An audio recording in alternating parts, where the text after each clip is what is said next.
I remember going into Paris when it was declared an open city, and we drove in with a group of other convoy police, you know, and we ran into a German command car coming the other way, and they looked at us, they turned their car around and went that way, and we were sitting there with nothing but with sidearms, 45s. They were really armed and everything, but they fortunately didn't come after us. They got out of town as quickly as they could, I guess. What we have here is my memory box. And what this is a collection of things that I've, for one reason or another, decided to keep. You know, no particular order. This is a book that was very important. How to Make a Hit on the First Date.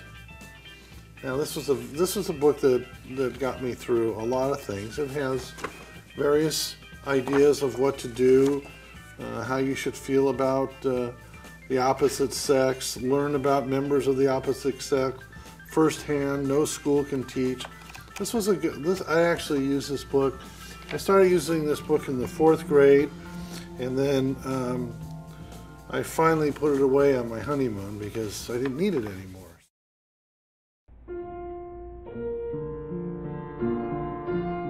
Ballet dancers, they look beautiful when they're standing in that studio or on the stage, moving.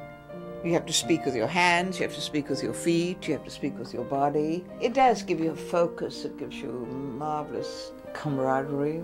My mom is 88 years old and still runs her own business and teaches ballet, so she's pretty amazing and a great role model. Besides teaching ballet to children, she wants to teach them life is about long-term goals, and it's not immediate gratification, it's something that you work hard at. Without her work ethic, she never would have been as successful as she was and become a prima ballerina, one of the top ballerinas in the world.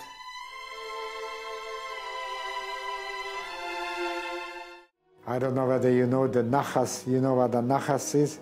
Yeah. Nachas. Okay.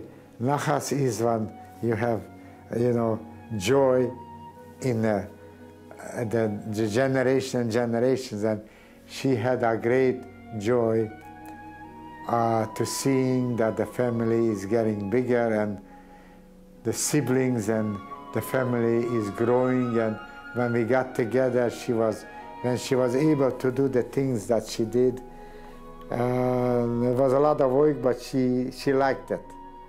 She liked it, yes.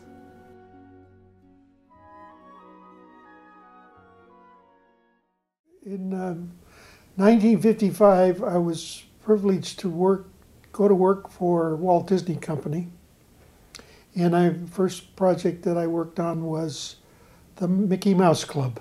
It was the first year of the club, and I was the first assistant director. Dick Darley was the director, and it was really a nice experience. And I was the man in charge of taking the Mouseketeers to the opening day of Disneyland. 3 days or 4 days after our arriving to the United States, July 1976 was the 200-year anniversary of this country. So without speaking a word, I take my kids, Marcy on one side, Sergio on the other side, and the three of us, we walk in Wilshire Boulevard to see the parade, the anniversary of the United States. And Marcy sitting on my left, I remember, and Sergio's leaning against me on the right, and somebody comes by, and I have no money. No money. In fact, if I have any money, we're Argentinian pesos. And we walk to Wilshire Boulevard. And we're sitting there, and I remember this older woman going by and looking at us, sitting and with cheerful and applauding every time something of the parade went by. And she comes to us and gives to Sergio a flag and to Marcy a flag. And she smiles, and I said to her something in Spanish, like, you know, I didn't understand why she was doing that. He didn't look like the person selling the flags. So she smiled, turned around, left. I never seen her again in my life, right? So the kids started moving the flags, and everything in my eyes were red, blue and white. And I says, you know, it's not going back. The future is here.